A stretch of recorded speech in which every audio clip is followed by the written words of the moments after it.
খাসিরাজি চর্বি নিয়ে ঘুগনি দেব খেতে, সবাই মিলে চলে এসো আসন দেব পেতে। খাসির চর্বি দিয়ে গরম গরম ঘুগনি রান্না। প্রথমে 150 গ্রাম খাসির চর্বি নিয়ে ধুয়ে ছোট ছোট করে কেটে নেব। এবার আঁচ জ্বালিয়ে কড়াইতে 250 গ্রাম ভেজানো মটর জল এবং নুন দিয়ে সেদ্ধ করে নেব।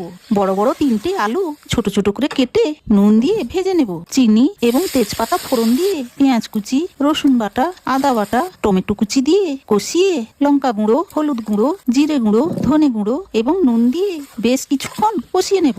ভাজা আলুগুলো দিয়ে এবং চর্বিগুলো দিয়ে আবারও কষিয়ে নেব। তারপর মটর দিয়ে ভালোভাবে সবকিছু কষিয়ে জল দিয়ে দেব।